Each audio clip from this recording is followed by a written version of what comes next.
people that know what that watch is, you know, if they see it on your wrist, it's absolutely going to be like a nerd magnet where people are going to go to it and want to talk to you about it. New arrivals. All right, so first one that I want to talk about because I'm leading, I'm in control right now. We got to talk about the Cartier Tank à Guichet that we just got in. So obviously, huge Cartier nerd. I love Cartier so much, and I've been waiting for them to bring this watch back. This is like one of those Cartier where, like, if you don't know this level of Cartier, somebody showed you like the vintage version of this watch, you would think this is fake or something. Yeah. You would be like, that is the craziest thing I have ever seen. Or you wouldn't think it was a Cartier. It just, you know,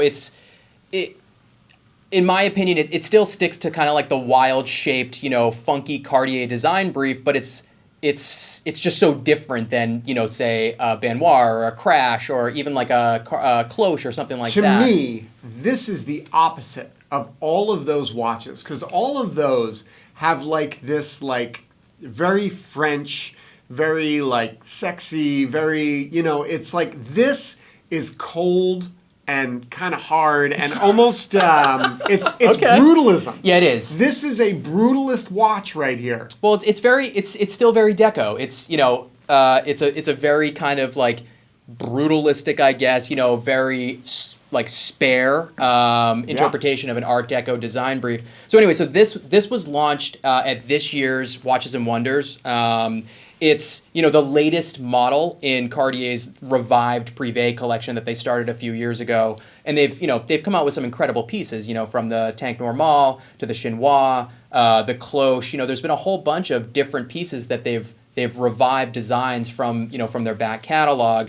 But this one, in my opinion, blows all of them away. I've said it a few times, you know, that their new Privé collection stuff, in my opinion, it kind of loses a little bit of like that vintage elegance because just by like virtue sometimes of the sizes are a little bit bigger. It's a little thicker. It's a little funkier. It just doesn't have that same elegance. Yeah. And this just nails it. It's so spot on. This I wouldn't know the difference, right, between the vintage one and this, because this looks just like all the photos we've seen of the real vintage ones. I love the austerity of it. Mm-hmm. I love the like. And then the little touches, like the fact that the fonts are red to let you know it's platinum. I'm dying to see the yellow gold one because I think that would be the one. I love that they did it on a Tang. It's perfect. I was going to say, so they made this, there's a couple different variations. You can get rose, yellow, or platinum. And then there's, you know, none of them are technically limited, even though they're going to be made in incredibly limited. But you're not going to get one. Incredibly limited numbers. They also made an actual limited piece in platinum. It's called the Oblique, and that's the one that you'll see that has, you know, the minutes window is at an angle.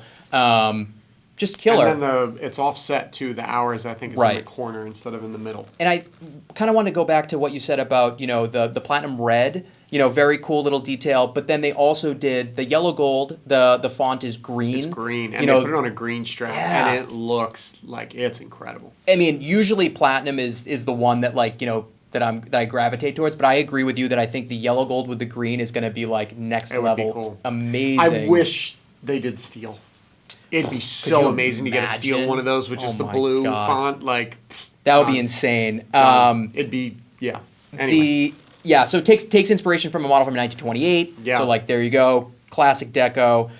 The apertures, those high polish apertures, you know, around the windows, that's actually hand finished. Like because Cartier said that they weren't able.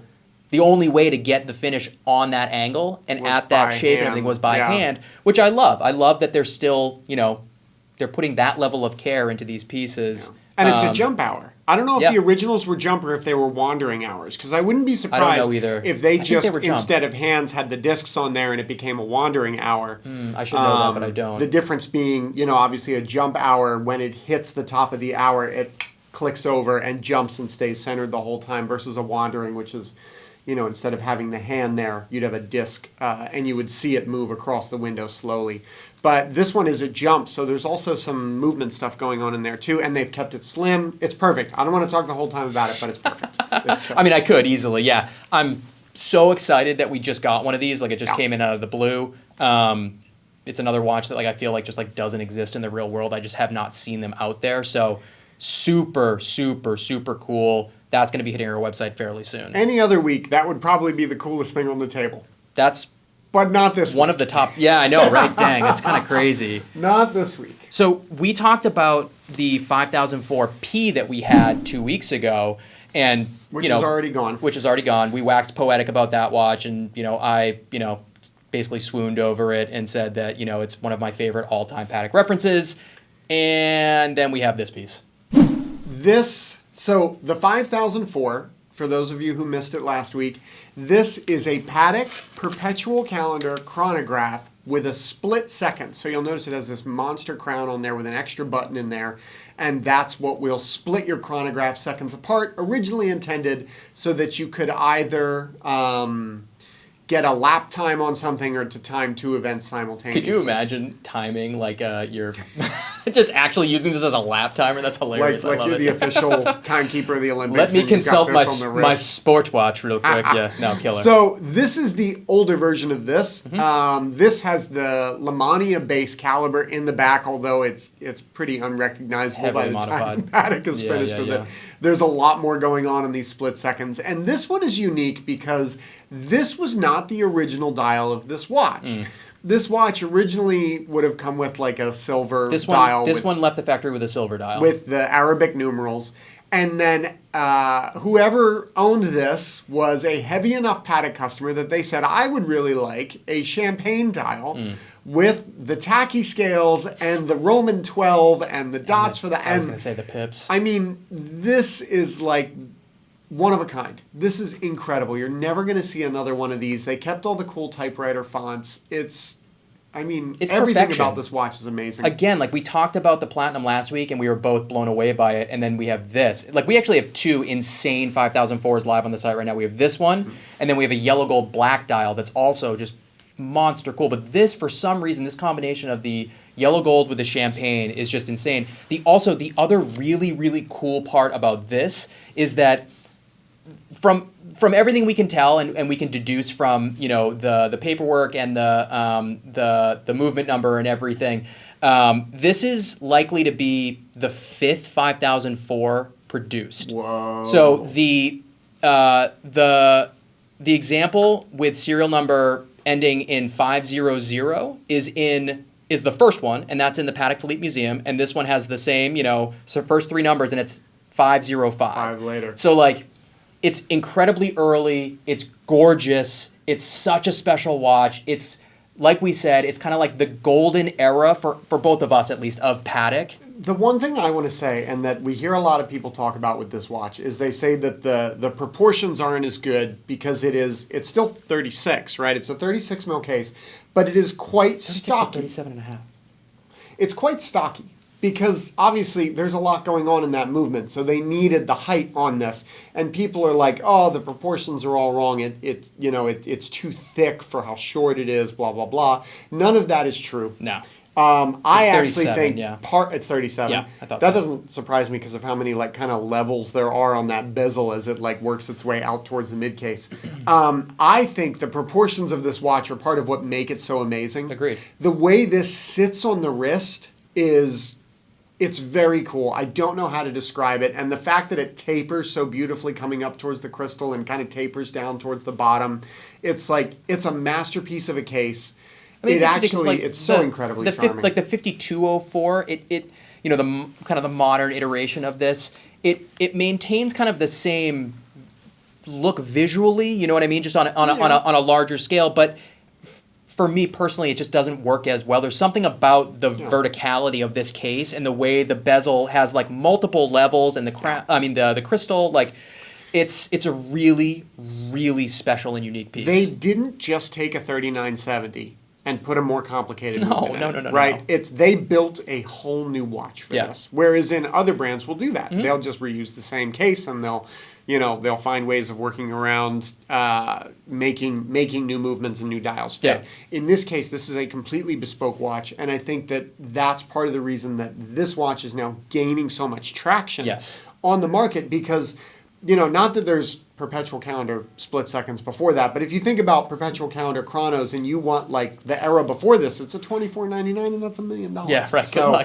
Good luck. This priced very high, but under $1 million is a deal for the only one. The only one in the world. Insane. So check that out on our website. Yep. Insane piece. Let's go ahead and, Rob, and jump over to the next one. Something completely different. It is. It's funny. I realized that we have a bunch of jump hours on the table today. It's so wild, right? 2 jump hours. No, three. That too. Oh, that does jump because the one dial is a jump. Yep. 2.5. Oh, jeez. So this is the Chopard L.U.C.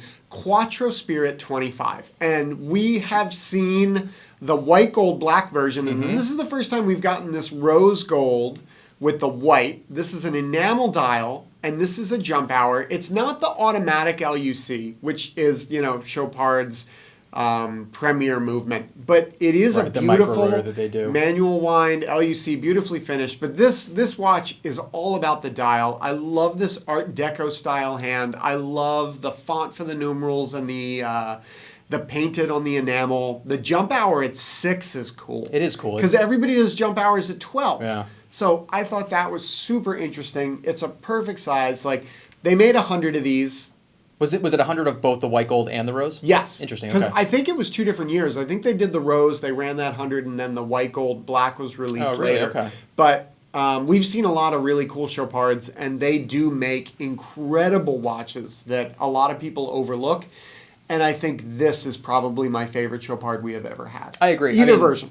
I personally prefer the white gold black. It's just so striking, but I really like this. Has like a similar but very different feel than the white gold black. Like that one feels much more I don't know, not dressy. I don't know how to describe why it feels different to me, but like visually the lighter the lighter dial and everything, it just like it wears differently in my opinion, but I really like it. I love on the case band, you have that almost like bulbous case band. Yeah. It's brushed. You can see it there. So you have all these different textures. But yeah, the enamel dial, jump hour. Like I've said it so many times that I want a jump hour so bad, and trying to find the right one. What it's going to be. Yeah. And if they made this in a smaller case size, I would be all over it. But I think they made this. This watch has to be this size. Yeah, I was about to say, if you look at the case back on this, there is no space for this watch to be any smaller. Right. I think they actually made it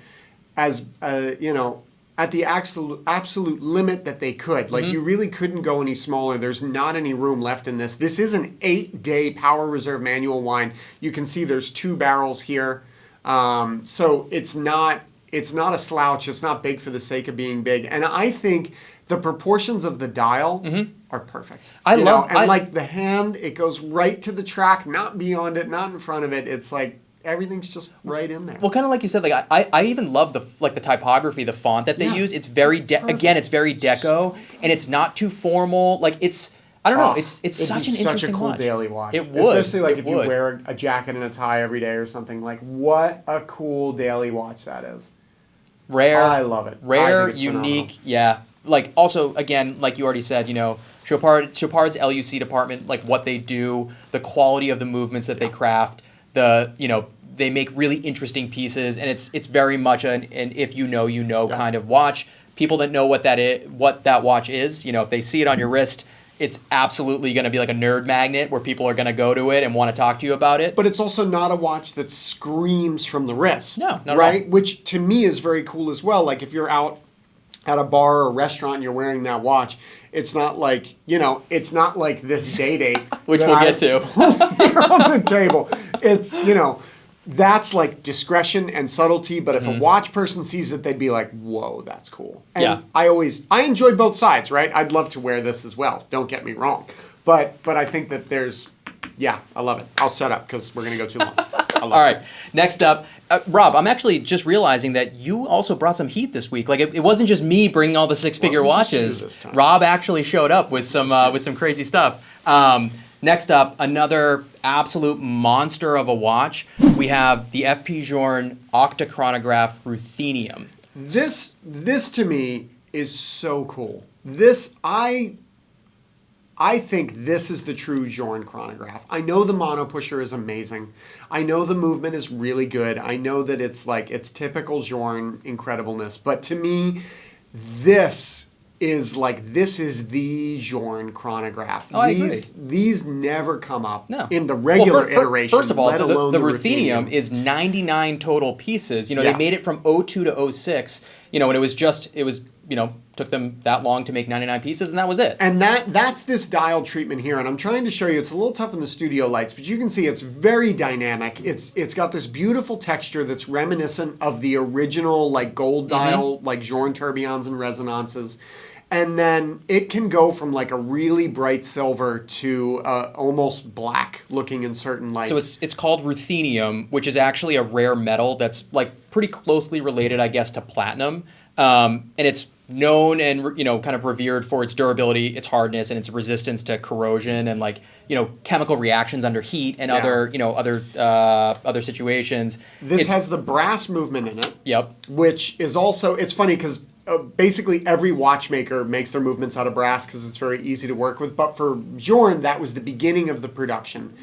And those were rhodium plated. I had to make sure I said the right R because we've got rhodium and ruthenium. So those were rhodium plated. So the brass movements are actually silver in color. Actually, I believe these movements are ruthenium treated way. as well. Yeah, because this is actually, if you look at it, it's quite a bit darker than the normal brass movements. So he put ruthenium on the movement. I'm pretty sure that's crazy. Yeah, and it's like Rob is. It's actually really funny. So like when I remember back when I first got into watches and first was working at EWC and got to play or handle my first brass movement Journe. I remember looking at it and being like, wait a minute, this is brass. It doesn't like right, this it doesn't isn't look brass. Yeah. Not realizing that all of his brass movements are rhodium or like this one ruthenium treated, and his rose gold movements are the ones that look like brass. So it's confusing, but just like you said, when this is what I think of when I think of Journe chrono. Yeah. It has the earlier look to it as opposed to the newer pieces. Yeah. Just amazing. 40 mil case with the brass movement, so it's a little bit of like a transitional in between piece, but man, 99 pieces, really special, really rare. And just a cool complication. And this is what I think Journe does best, is he says, okay, I'm going to make a chronograph. And he doesn't just make your standard chronograph. Mm-hmm. He makes this wonky, off-center, it's so cool. Nobody else would approach a chronograph like this. Also, flyback, big date right? with big date with instantaneous change, which we didn't even mention. You know what I mean? Like the more you look at this watch, the more you unpack it, the better it gets. You have those like the white gold Guichet sub-dials for the time. The blued hands. Yeah. It's so funky. It's so kind of wonky. It's really cool. Love that. I love it.